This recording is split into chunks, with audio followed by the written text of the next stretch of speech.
The 13th bell struck, and every hatch on the ship sealed behind us. I was carrying a vox scroll I had been ordered not to open, but halfway to the chapel, it started breathing. By the time I reached the confessor, I understood that the night had already been compromised, and no one was going to stop it. They were going to contain it, and I was going to help them do it. I was standing in the lower transit rib connecting gun deck 3 to the forward hab quarters when the sound reached me, transmitted through the hull itself as much as through the vox grills. 13 strikes, each one measured and identical, each one carrying the weight of a command that required no explanation. Around me, the night watch crew dropped to their knees in the narrow corridor, heads bowed, hands pressed flat against the deck plates in the posture of received authority. I knelt with them, my prayer slate clutched against my chest, and felt the lumen strips overhead shift from operational white to the deep red that marked penitential hours.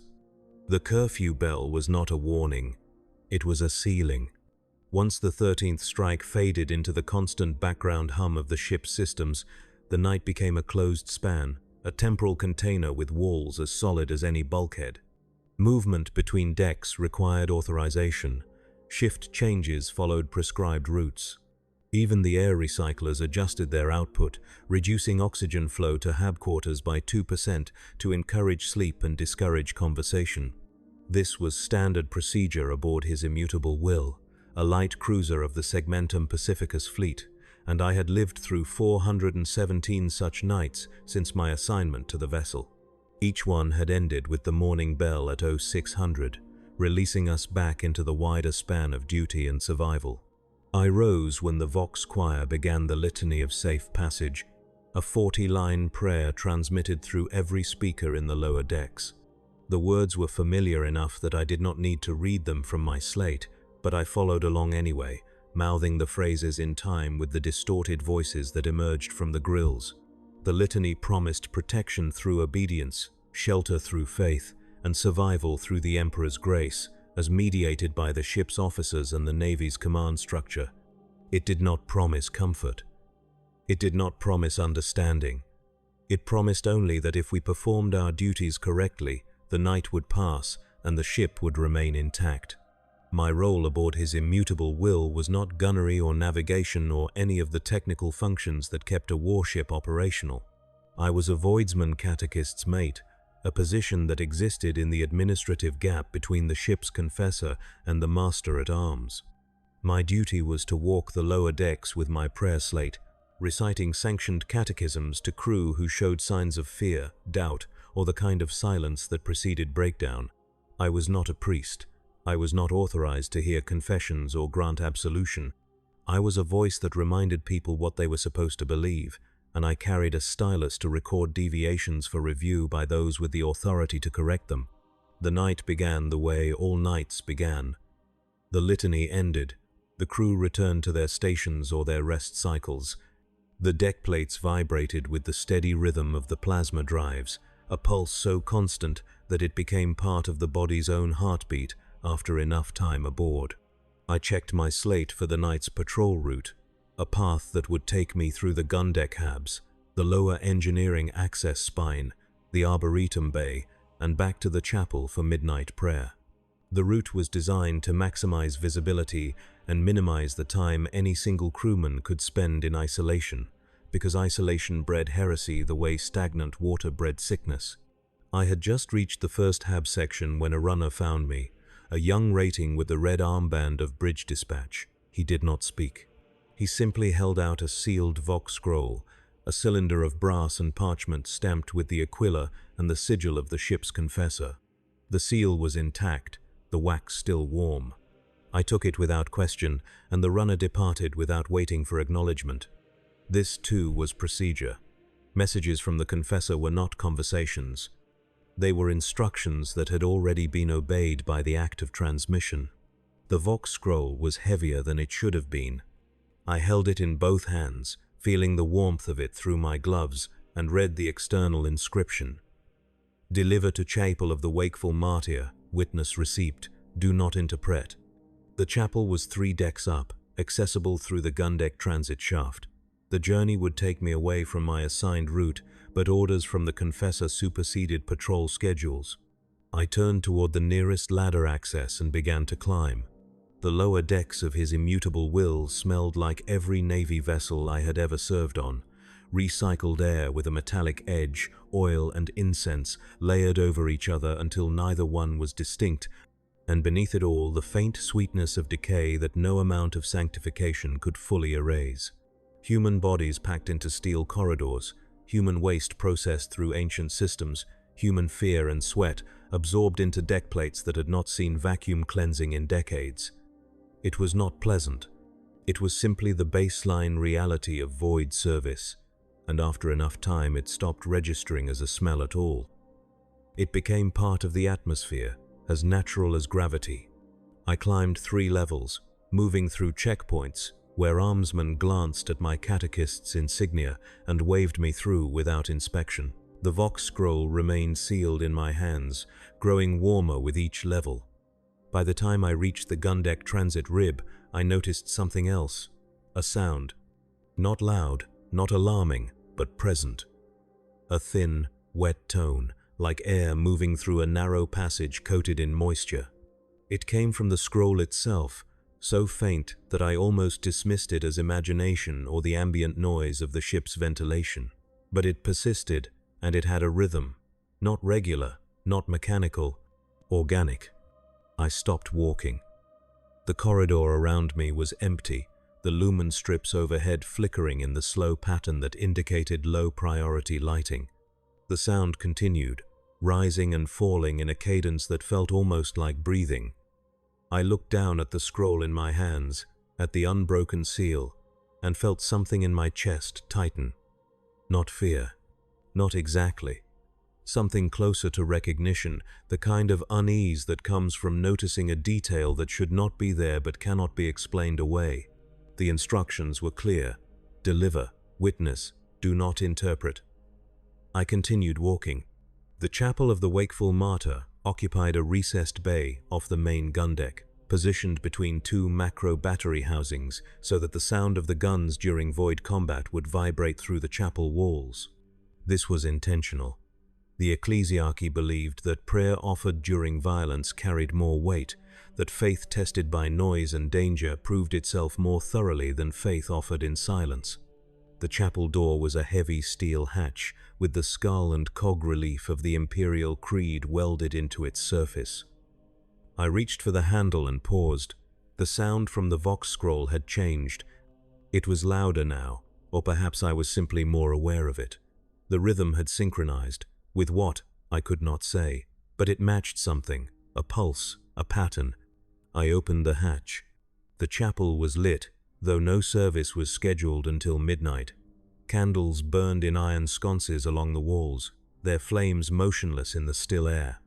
The altar stood at the far end of the chamber, a slab of black stone carved with the names of crew lost in void engagements dating back 3 centuries.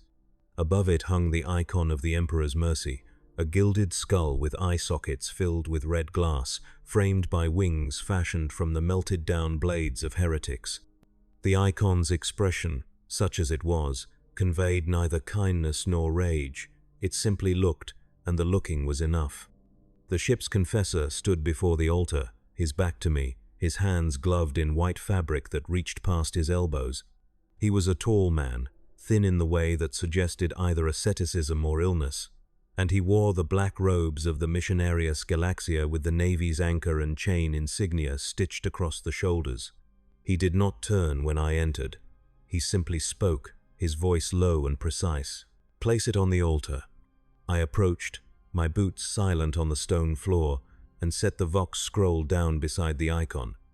The wet breathing sound stopped the moment the brass touched the altar surface. The silence that replaced it felt heavier than the sound had been. The confessor turned. His face was unremarkable, middle-aged, clean-shaven, pale from years spent in artificial light. His eyes were grey and very still. He regarded me for a moment, then gestured toward the kneeling rail that ran along the front of the altar. "Kneel. You will listen. You will mark errors. You will not interpret." I knelt. The confessor picked up the Vox scroll, holding it as one might hold a reliquary, and pressed it against the altar with both hands. He spoke a prayer I did not recognize, a sequence of high Gothic syllables that flowed together without pause or emphasis.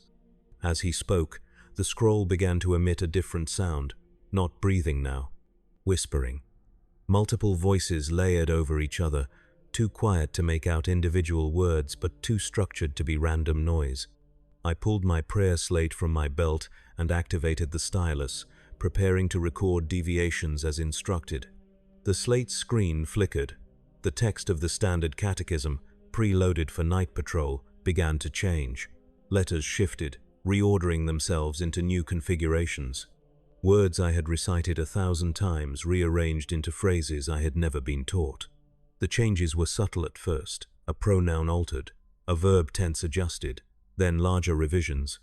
Entire lines replaced with text that felt older, more formal, weighted with a gravity that the approved catechism lacked. I looked up at the confessor. He was watching me, not the scroll. His expression had not changed. "Mark the errors," he said. I looked back at the slate. The text continued to shift, settling into a final form that looked complete and intentional. I began to mark deviations, noting line numbers and the nature of each alteration. My hand moved automatically, following the procedural training that governed every action aboard a Navy vessel. Record. Report. Do not interpret.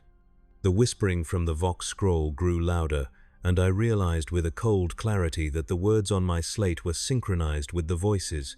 They were the same prayer, rendered in two forms, one spoken, one written, both unauthorized. The confessor finished his recitation and set the scroll down gently. The whispering stopped. He took my slate without asking, read the marked deviations in silence, and then placed a purity seal over the screen, covering the text completely. The seal bore the confessor's personal sigil, a winged skull with a key in its teeth. He handed the slate back to me. "You have witnessed," he said. "You will continue your patrol. You will speak of this to no one. If questioned, you will refer all inquiries to me. Do you understand?" "Yes, confessor." "Go." I stood, bowed toward the icon, and left the chapel. The hatch sealed behind me with a hiss of equalized pressure. I stood in the corridor for a moment, the slate heavy in my hand, the seal warm against my palm. The instructions had been clear. I understood them. I would obey them. But something had shifted, something beneath the level of thought or doctrine. The night had become different, and I could not name how. I resumed my patrol. The transit rib connecting the gun deck to the lower hab sections was narrow, designed for single-file movement, with emergency blast doors every 20 meters that could seal in less than 2 seconds if hull integrity was compromised. The walls were bare steel, marked with directional stencils and the occasional devotional prayer painted in white. I walked in the space between lumen strips, where the red light did not quite reach, and listened to the ship. Every vessel had its own voice, a combination of engine hum, ventilation rhythm, and the countless small sounds produced by thousands of people living in a confined space. His immutable will's voice was steady, almost soothing, a low droning punctuated by the occasional clang of a hatch or the distant echo of boots on metal. But tonight, the voice had changed. Or perhaps I was hearing it differently. The hum seemed to carry a pattern, a repetition that felt too deliberate to be mechanical variance. The ventilation no longer sounded like simple air circulation. It sounded like breath, drawn in and released in a rhythm that matched the sound I had heard from the Vox scroll. I stopped walking and placed my hand against the nearest wall, feeling the vibration through the steel. The pulse was there, steady, intentional, wrong. A group of ratings passed me in the corridor, their faces blank with exhaustion, moving in the silent shuffle that marked the end of a shift. They did not look at me. They did not speak. But as they passed, I heard them. Not their footsteps or their breathing. Something else. A murmur, barely audible, coming from their lips. They were reciting something, not the approved shift change prayer, not the litany of safe passage. Something different, something that matched the altered text on my sealed slate. I did not stop them. I did not ask questions. I continued walking. The hab section I entered was typical of lower deck accommodations, rows of coffin racks stacked 4 high, separated by thin curtains for the illusion of privacy, with a communal wash station at one end and a shrine to the emperor at the other. The shrine was simple, a brass aquila mounted on a steel plate, with a candle burning beneath it and a ledger where crew could write prayers or requests for intercession. I checked the ledger as part of my patrol, scanning for language that indicated dangerous levels of fear or heretical ideation. Most entries were standard: requests for safe passage, thanks for survival, prayers for family on distant worlds. But tonight there were anomalies. Several entries used phrasing that did not match approved devotional templates. Not heretical, exactly, just different. As if the writers had remembered prayers from a source I did not recognize. I marked the page numbers in my slate, noting the deviations, and moved on. The air in the hab section was thick, heavy with the smell of unwashed bodies and recycled oxygen. The lumen strips here were dimmed to near darkness, encouraging sleep, and the only sound was the collective breathing of 200 people packed into a space designed for half that number. I walked between the rows of racks, my boots barely whispering against the deck, and felt the weight of all those bodies pressing down on me. Not physically, psychologically. The sheer density of human presence, all of it compressed into this steel box, all of it dependent on systems and structures that could fail at any moment. A hand shot out from one of the lower racks, grabbing my ankle. I stopped. The hand belonged to a woman, her face half visible in the red light, her eyes wide and wet. She did not speak. She simply held my ankle, her fingers digging in with a pressure that felt like desperation, and stared at me. I waited. After a moment, she released me and withdrew back into her rack, pulling the curtain closed. I did not record the incident. It did not meet the threshold for reportable deviation. Fear was expected. Fear was normal. Only when fear transformed into action did it require correction. I continued through the hab section and emerged into the secondary corridor that led to the engineering access spine. Here the air changed again, taking on the sharp tang of machine oil and ozone. The engine seers maintained their own atmospheric preferences, arguing that the machine god required specific conditions for proper communion. The Navy tolerated this because the engine seers kept the ship functional, and functionality was the only currency that mattered in the void. The access spine was a vertical shaft with ladder rungs welded to the walls and platforms every 10 meters where crew could rest or transfer to lateral corridors. I began to climb, my slate tucked into my belt, my hands finding the rungs automatically. The spine was rarely crowded during night watch, but tonight it was completely empty. No engine seers, no servitors, no one. Just the hum of the ship, louder here, vibrating through the metal in a way that made my teeth ache. I reached the third platform and stopped. Something was wrong with the hum. It had rhythm, yes, but now it had something else. Articulation, as if the vibration were not just mechanical noise but a carrier wave for something more complex. I pressed my ear against the wall and listened. Beneath the hum, I heard voices, not human voices. Not vox transmission, something between the two, a chorus of tones that rose and fell in patterns that felt almost like language but remained incomprehensible. I pulled away from the wall and continued climbing. The engineering access corridor at the top of the spine was brighter than the lower decks, lit by the harsh white glare of work lumen arrays that never dimmed.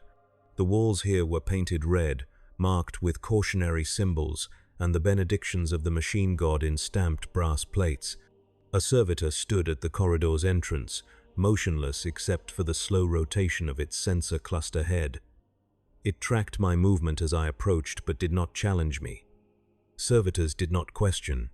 They observed and recorded, their lobotomized brains processing input according to protocols written decades or centuries before. I walked past it and entered the corridor.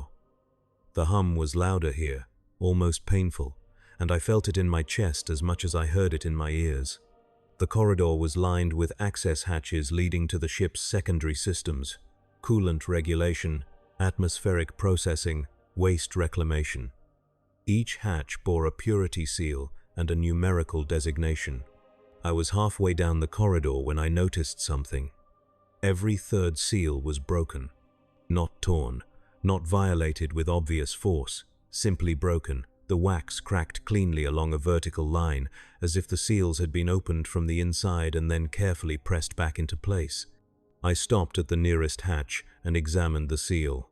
The crack was fresh, the wax still slightly soft. I looked at the next hatch, same pattern, and the next, and the next. Someone had opened these hatches during the current watch. Someone with access to sealed engineering spaces. Someone who had then attempted to conceal the intrusion. I should have reported it immediately. Protocol required that any breach of a purity seal be escalated to the Master-at-Arms without delay. But something stopped me. Not fear, not exactly.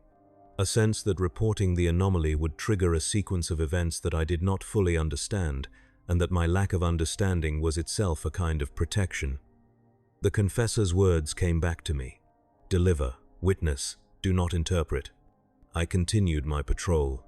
The Arboretum Bay was located on the lower gun deck, a concession to morale and oxygen production that the Navy had authorized after 3 consecutive incidents of mass crew breakdown on long void deployments. It was not large. A chamber 20 meters square, with hydroponics racks growing engineered moss and lichen under violet lumen strips that simulated natural light spectrums. The air here was humid, thick with the smell of growing things and the chemical tang of nutrient solution. It was the only place on the ship that did not smell like metal and oil and human desperation. I entered through the primary hatch and immediately saw the crowd. 15, maybe 20 crew members clustered in the center of the bay, their bodies forming a loose circle around something I could not see. They were silent, not praying, not talking, just standing, their faces slack, their eyes unfocused.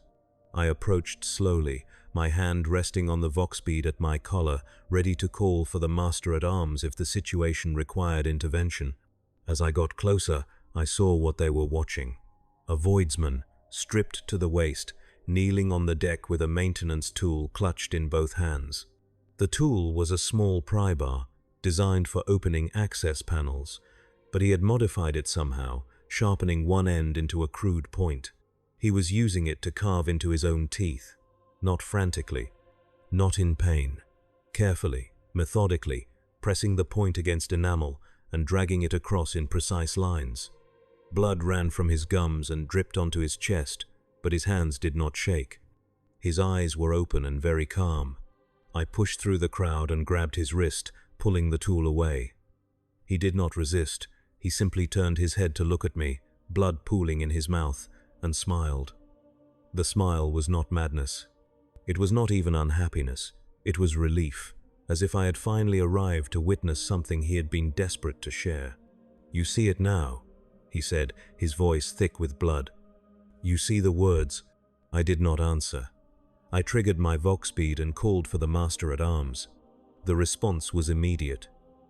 Within 2 minutes, 3 armsmen arrived with restraint gear and a medical servitor. They moved efficiently, pulling the voidsman to his feet, securing his hands behind his back with mag cuffs, and wrapping his mouth with sterile cloth to prevent him from speaking or biting. The crowd dispersed, without prompting, melting back into the shadows of the Arboretum as if they had never been there. The voidsman did not struggle. He simply stood between the armsmen, his chest rising and falling in slow, even breaths, his eyes fixed on me.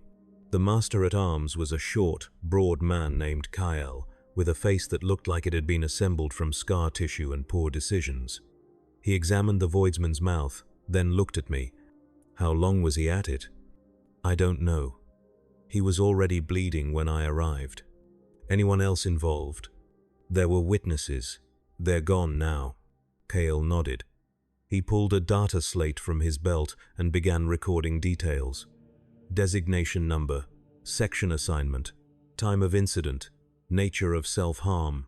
He worked methodically, his stylus moving across the screen with practiced ease. When he finished, he looked at the voidsman again and then at me. "I'm ordering immediate restraint and quiet execution. This is self-harm with heretical ideation. Clear deviation, no ambiguity." I opened my mouth to acknowledge the order, but the vox bead in Kale's ear crackled. He listened for a moment, his expression unchanging, then nodded to no one visible. When he spoke again, his voice was different, flatter, procedural. "Countermand on the execution. Confessor's direct order. We're to contain, not martyr. Subject is to be bagged and transferred to the quarantine hold for assessment." The armsmen moved immediately, pulling a heavy canvas sack from their equipment packs and sliding it over the voidsman's head and torso. The bag sealed at the bottom with a drawstring, leaving only his legs visible. They lifted him like cargo and carried him toward the hatch. As they passed me, I heard him laughing inside the bag. Not wild laughter, not desperate. Quiet, almost gentle, as if he had just remembered a pleasant memory. Kale dismissed the medical servitor and turned to me. "You see anything else unusual tonight?" I thought about the Vox scroll. The altered catechism, the broken seals in the engineering corridor, the sound in the walls. "No," I said, "nothing unusual." He nodded. "Good. Keep your patrol tight. Something's moving in the lower decks. Command hasn't named it yet, but they will. When they do, we'll get new orders. Until then, we follow standard containment protocol. You see anyone else doing what that one was doing, you call it in immediately. Don't intervene, just observe and report." "Understood." Kale left. I stood alone in the arboretum, surrounded by the quiet growing of moss and lichen, and felt the weight of the night pressing down on me. Not the weight of fear, not the weight of danger, the weight of procedure, of systems that operated according to logic I could not see, of a command structure that had already decided how this night would unfold and what my role in it would be. I continued my patrol. By the 5th hour of the night watch, the ship's corridors felt different, not in any way I could quantify or report. The lumen strips still glowed red, the deck plates still carried the same vibration. The air still smelled of oil and incense and human density. But the space itself had changed, or perhaps my perception of it had. Distances seemed incorrect. Corridors I had walked 1,000 times felt longer, as if the ship had stretched while I was not looking, adding meters to familiar routes without changing the placement of any landmark or junction. I walked from the arboretum to the forward transit rib, a journey that should have taken 4 minutes at standard pace. It took 9. I checked my chronometer twice, certain I had misread the time, but the numbers were correct. Either I was walking slower than I realized, or the corridor was longer than it should be. I chose to believe the former and continued. The forward transit rib was one of the ship's primary internal highways, wide enough for 3 crew to walk abreast and tall enough to accommodate servitor chassis without stooping. During normal hours it was crowded, filled with the constant traffic of personnel moving between decks and sections, but during night watch, with curfew in effect, it was almost empty. Almost. I saw figures ahead of me, too distant to identify but clearly moving in the same direction I was. I walked faster, trying to close the gap, but the distance remained constant. They were walking at exactly my pace, maintaining separation without effort. I stopped. They stopped. I resumed. They resumed. I felt a cold thread of unease work its way down my spine, but I pushed it aside. This was the void, and the void played tricks with perception. Sound traveled strangely through steel, light reflected in unexpected ways. Distance became unreliable when there was no horizon, no natural reference point. I was simply experiencing the normal disorientation that came with extended time in an enclosed space. I told myself this. I believed it. I had no other choice. The Vox grill in the ceiling above me crackled, and a voice emerged. Not the ship's choir, not any authorized broadcast I recognized. Just a voice, gender indeterminate, speaking in measured tones. Hold the line. Hold the mind. Hold the mouth. The phrase repeated 3 times, then fell silent. I looked around the corridor. No one else was visible now. The figures ahead had vanished, or I had lost sight of them, or they had never been there at all. I waited for additional transmission, but none came. After a moment, I triggered my Vox bead. This is Catechist Mate Designation 673, requesting clarification on unauthorized Vox broadcast in forward transit rib. Silence. Then a response, not from central communications but from someone using a command override. The voice was familiar. The confessor. Disregard. Authorized calibration in progress. Continue patrol. The channel closed before I could acknowledge. I stood in the empty corridor, the red lumen strips flickering in slow rhythm, and felt the ship around me, not as a vessel, not as a machine, as something else. Something that knew how to speak and was choosing its words carefully. I continued my patrol. The hab quarters near the chapel were smaller than the main sections, reserved for specialists and crew with seniority. The bunks here were individual, not stacked, and each one had a privacy curtain of actual cloth rather than the cheap synthweave used in the lower decks. I entered quietly, checking for signs of disturbance or deviation. Most of the bunks were occupied, their curtains drawn, the sound of breathing creating a low collective rhythm. But 3 bunks were empty, their occupants missing without notation in my patrol log. I marked the absences in my slate and moved to the next section. The corridor connecting the hab quarters to the gunnery storage bays was narrow and poorly lit, designed for utility rather than comfort. Halfway down, I encountered my first servitor of the patrol. It stood in the center of the corridor, blocking passage, its sensor cluster head rotated toward the wall. The servitor was a labor model, its torso mounted on tracked treads, its arms ending in multi-tool attachments designed for maintenance work. It should have been in standby mode, parked in a charging alcove, but instead it was active and positioned as if listening to something inside the wall. I approached carefully. Servitors were not dangerous unless they received specific commands to be dangerous, but their behavior could indicate system malfunctions that required reporting. I stopped 2 meters away and observed. The servitor did not move. Its head remained fixed on the wall, its treads locked in place. I could hear a faint clicking sound coming from its vocal synthesizer, a rapid-fire sequence of Binharik that was too fast for me to parse. After a moment, the clicking stopped. The servitor's head rotated toward me. Query. Designation? The voice was flat, mechanical, emotionless. Catechist Mate 673. Query. Authorization for after-curfew movement. Patrol duty. Sanctioned by Master-at-Arms and Confessor oversight. The servitor processed this for 3 seconds, then rotated its head back toward the wall. Acknowledged. Return to designated route. This corridor is non-optimal for human transit during current operational parameters. What parameters? Clarification not available at current authorization level. I should have pressed the issue. I should have demanded clarification or reported the servitor's behavior to the Master-at-Arms. Instead, I stepped around it and continued down the corridor. Behind me, I heard the clicking resume, faster now, almost urgent. I did not look back. The gunnery storage bay was a vast chamber lined with racks of macro cannon shells, each one the size of a human torso, stacked in orderly rows under the watchful gaze of purity seals and target blessing inscriptions. The bay was cold, kept at low temperature to prevent propellant degradation, and the air tasted of metal and cordite. A single engineer stood near the far wall, conducting what looked like a routine inspection, his mechadendrites extended and probing the base of one of the shell racks. I approached, my breath visible in the cold air. Emperor's blessings, engineer. He did not turn. Acknowledged, catechist, state purpose. Standard patrol, no specific purpose. Is everything optimal? Output nominal, sanctity intact, no deviations recorded.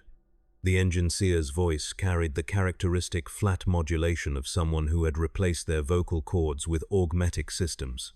Each word was precise, mechanical, devoid of inflection. He continued his inspection without turning to face me. "I've noticed some irregularities tonight," I said. "Servitor behavior, Vox transmissions. Nothing I can quantify, but present nonetheless. Have you registered anything unusual in your section?" The engineer was silent for a moment. Then he spoke a phrase in Binharic, a rapid sequence of clicks and tones. His mechadendrites withdrew from the shell rack and folded against his back. When he finally turned to face me, his augmetic eyes glowed red in the dim light of the bay. "Irregularity is a subjective assessment. The machine god provides perfect function. Human perception introduces error. You perceive deviation because you lack the correct frameworks for interpretation. The ship operates within acceptable parameters. Your concern is noted and dismissed." It was not a reassurance. It was a statement of fact, delivered with the absolute certainty that only someone merged with machinery could achieve. I nodded and left the bay. The next 3 hours of my patrol blurred together, a sequence of corridors and chambers that felt increasingly identical despite their different functions. I walked through the lower chapel, where a lone priest-servitor conducted midnight mass to an empty room. I passed through the medical bay, where an apothecary checked vital signs on sedated patients with the detached efficiency of someone performing a familiar task. I climbed to the observation deck, a small pressurized blister on the ship's dorsal hull that provided a narrow view of the void beyond. The stars were visible through the armored glass, cold and distant, offering no comfort and demanding nothing. Everywhere I went, I heard the same thing. The hum, the rhythm, the voice beneath the machinery, and everywhere I went, I saw small signs of alteration, a purity seal cracked, a prayer inscription slightly misaligned, a lumen strip flickering in a pattern that felt too regular to be random. None of it rose to the level of reportable deviation. None of it violated any specific protocol. But together, it formed a pattern I could not ignore and could not name. At 0200 hours, halfway through the night watch, I was summoned to the bridge approaches via Vox transmission. The message was brief. "Catechist Mate 673. Report to Bulkhead Delta 7 for temporary duty assignment. Authorization code Confessor Primary." I changed course and headed toward the upper decks. The bridge approaches were a series of heavily fortified corridors and checkpoints designed to prevent unauthorized access to the ship's command center. Each bulkhead was reinforced, each intersection covered by weapon servitors mounted in armored alcoves. I passed through 3 checkpoints, each one manned by armsmen who examined my authorization code with more thoroughness than I had experienced in months.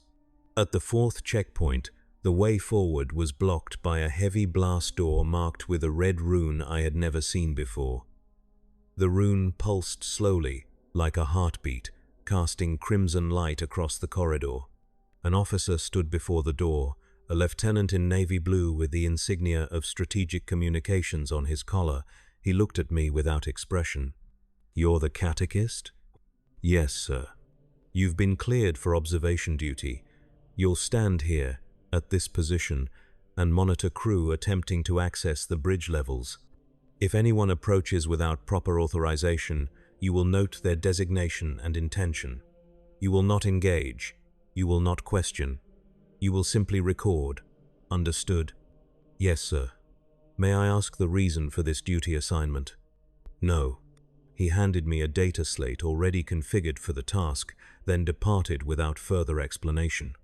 I stood before the blast door, the red rune pulsing at eye level, and waited. The corridor behind me was empty. The corridor ahead, beyond the door, was silent. I was alone with the rune and the hum of the ship and the knowledge that something was happening in the command levels that required containment rather than announcement. I stood there for 90 minutes. During that time, no one approached. No crew attempted to access the bridge. No alarms sounded. Nothing happened, and the nothing felt intentional, as if the ship were holding its breath. At 0330, the Vox grill above me crackled and a single phrase emerged, layered beneath static. "Hold the line. Hold the mind." Hold the mouth. The same phrase from earlier, repeated, reinforced.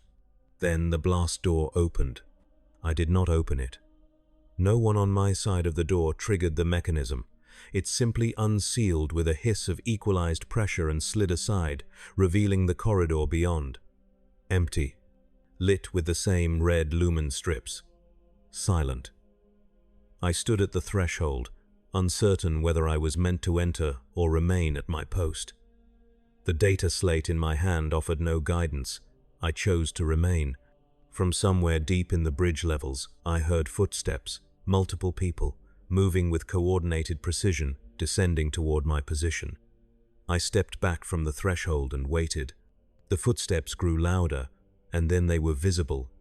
4 figures in black coats marked with the silver insignia of the Naval Provost Corps. Behind them came a junior scribe from Strategic Auspex, carrying a locked document case, and behind the scribe came 2 women in white robes with red trim. The robes bore no insignia I recognized, but their presence carried a weight that made identification unnecessary. They were Sisters Hospitaller, members of the Adepta Sororitas, assigned to Navy vessels for spiritual and medical intervention. The group stopped before me.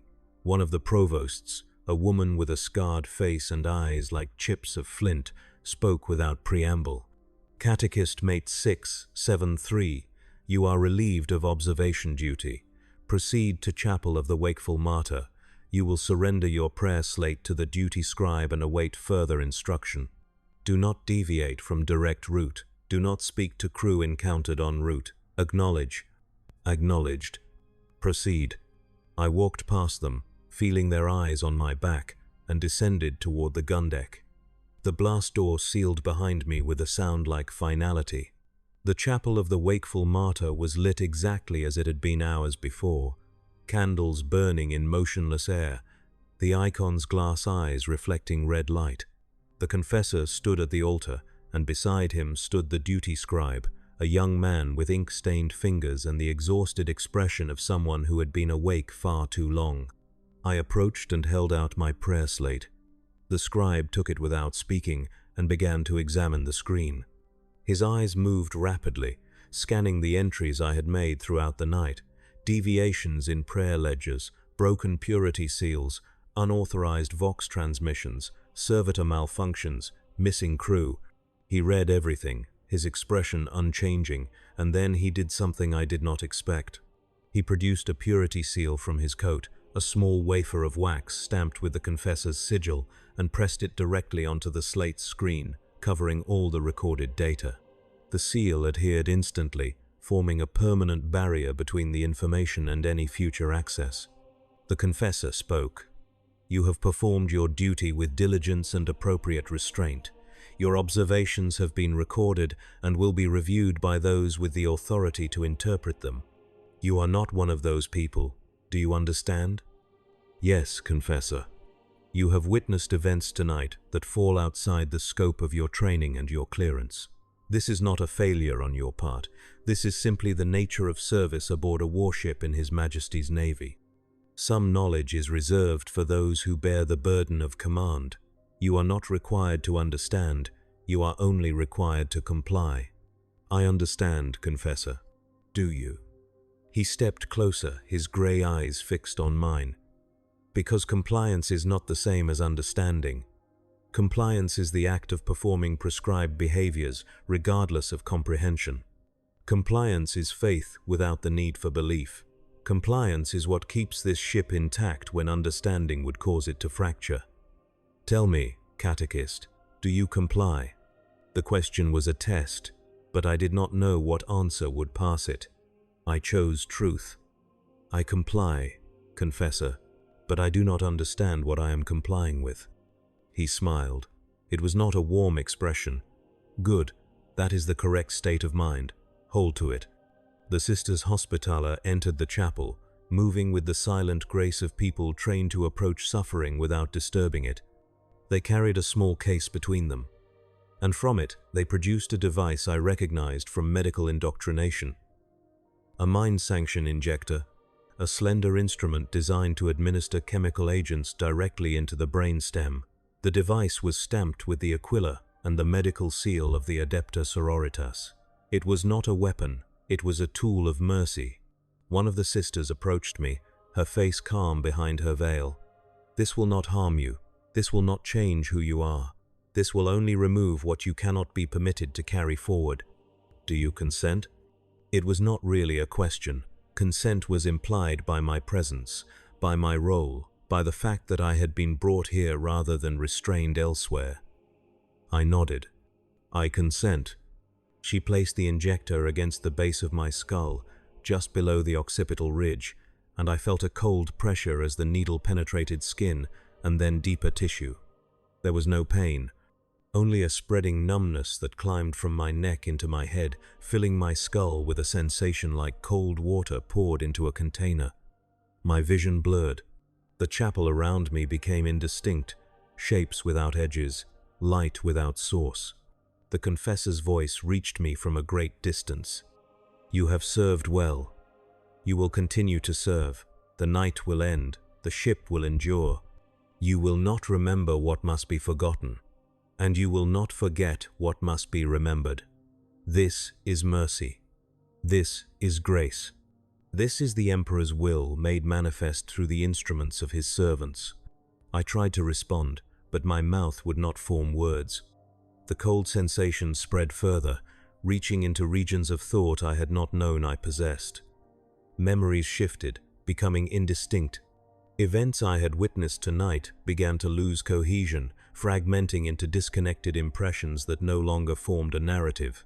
The Vox scroll, the altered catechism, the voidsman carving prayers into his teeth, the servitor listening to the walls. All of it began to dissolve, not erased but transformed into something I could no longer access with intentional thought. The last thing I heard before the cold filled me completely was the confessor speaking the final blessing. "Let the vessel remain, let the memory be cauterized. Let the night pass without leaving a mark upon the faithful." Then nothing. I woke in my bunk, the morning bell vibrating through the deck plates, and rose to begin my duties. The night watch had ended. The curfew had been lifted. Around me, crew moved with the familiar efficiency of people performing known tasks, and the ship's voice had returned to its normal rhythm. I checked my prayer slate and found it sealed with a purity wafer I did not remember placing there. I checked my chronometer and found a gap in my memory, several hours between midnight and morning that existed as smooth blankness, like a section of parchment carefully scraped clean. I should have been concerned. I should have questioned the gap, but I felt no alarm, only a dim awareness that something had happened during the night that I was no longer required to know. The awareness sat in my mind like a sealed container, present but unopened, acknowledged but not examined. I dressed and reported for morning muster. The day proceeded normally. I walked my patrol routes. I recited catechisms to crew who showed signs of fear or doubt. I recorded deviations in prayer ledgers and shrines. I attended midday service in the chapel of the Wakeful Martyr and knelt before the icon of the Emperor's Mercy, feeling nothing but the comfortable familiarity of ritual. The confessor was not present, neither were the sisters hospitaller. The chapel was attended only by a priest-servitor who conducted the liturgy with mechanical precision. At evening meal, I sat in the common mess with other catechist mates and listened to their conversation. They spoke of standard concerns: shift assignments, equipment failures, rumors of an upcoming engagement with a pirate flotilla 3 systems away. No one mentioned the previous night.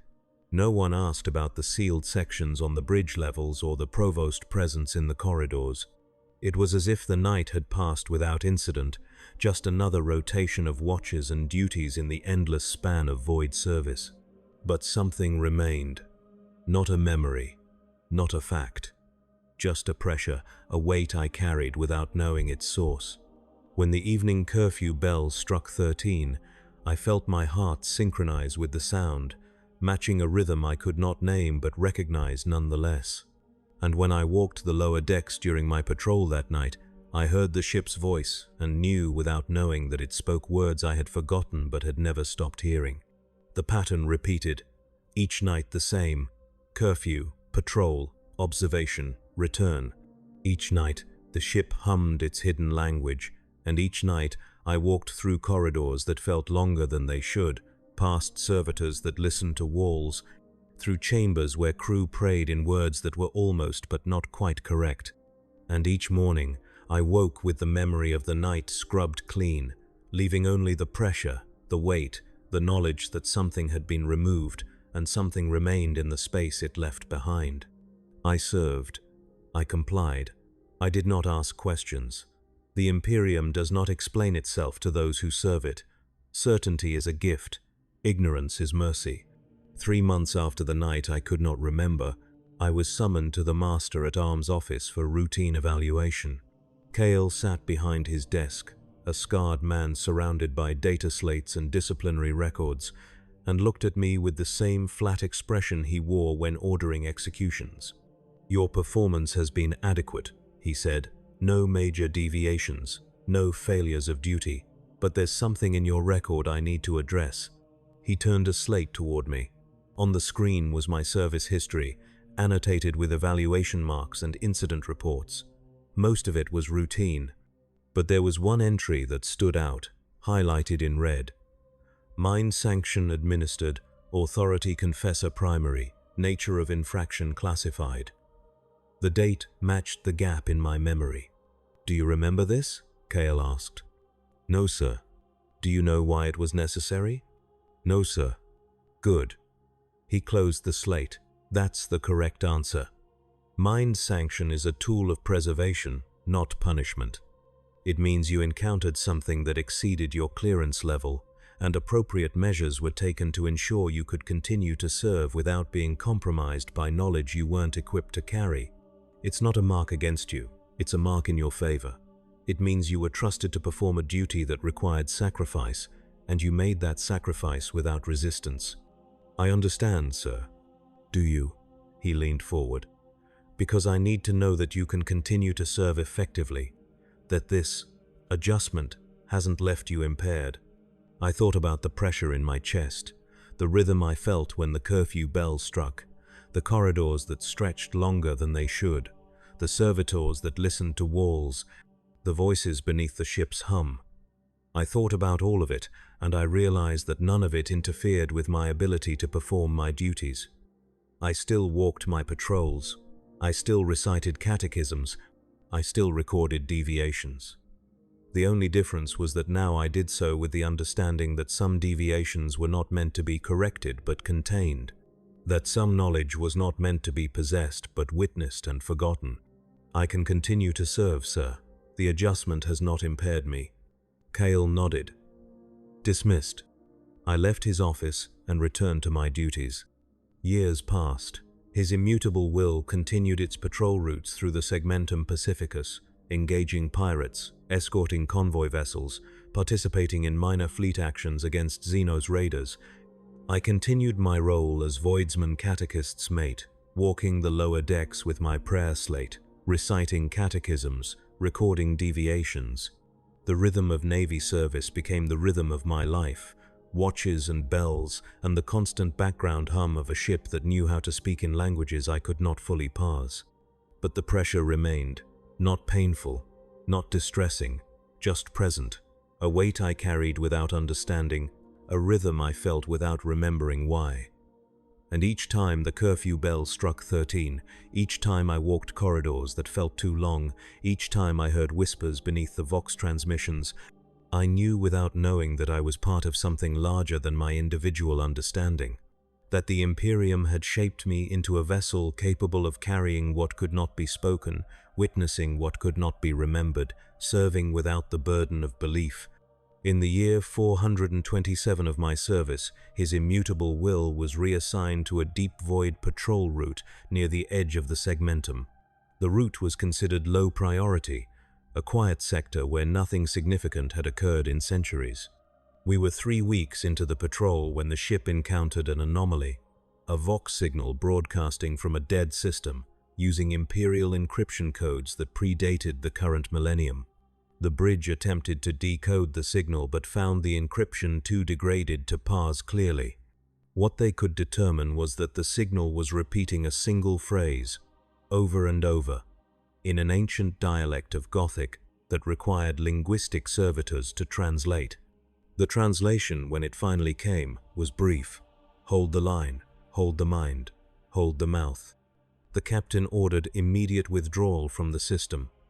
The navigator refused, citing navigational protocols that prevented course changes without proper authorization from Fleet Command.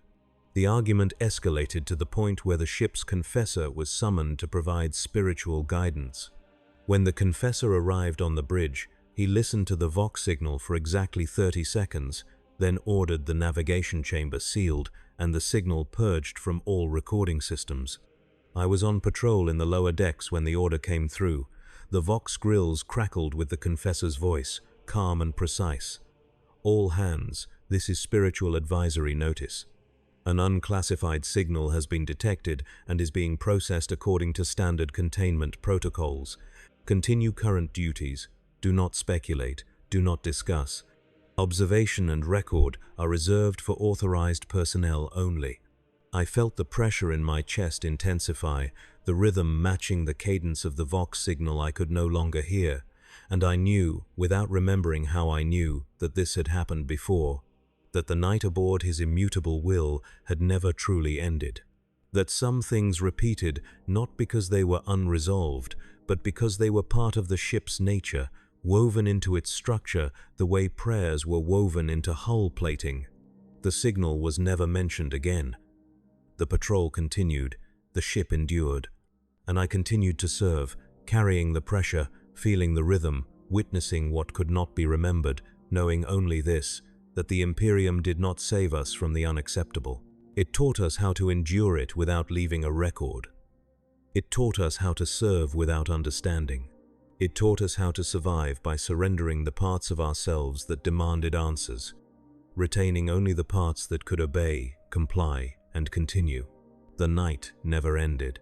It simply learned to wear the mask of day, repeating its patterns in forms we were trained to ignore, speaking its language through channels we were trained to hear without comprehending. And we, the faithful, the compliant, the sanctioned, walked our patrols and recited our catechisms and felt the rhythm pulse through our bones, certain only of this, that we would endure, that the ship would endure, that the Imperium would endure, and that our survival was not a victory but a function, performed correctly, repeated endlessly, until the day we were no longer required and another vessel took our place in the pattern. I served aboard his immutable will for 43 years. I walked every corridor 1,000 times. I recited every approved catechism until the words lost all meaning except the meaning of their recitation. I witnessed deviations and recorded them. I witnessed corrections and recorded them. I witnessed the slow erosion of belief into compliance, faith into procedure, humanity into function. And when I was finally retired from active duty, when my body could no longer maintain the pace required of void service, when I was transferred to a planetary garrison to finish my days in administrative service, I left the ship with nothing but the clothes I wore and the sealed prayer slate I had carried for 4 decades. The seal had never been removed. The data beneath it had never been accessed. It remained as it had been placed, a purity wafer pressed over information I was not permitted to know. I keep the slate with me still. Sometimes, in the quiet hours before dawn, I hold it and feel the warmth of the seal against my palm, and I remember without remembering, I know without knowing. I carry the weight of a night that never ended, performed correctly, witnessed properly, forgotten completely. And I am grateful, because the alternative would be knowledge without the tools to bear it, understanding without the framework to contain it, memory without the mercy of forgetting. The Imperium does not explain itself to those who serve it. Certainty is a gift, ignorance is mercy, and compliance is the only faith that matters in the void.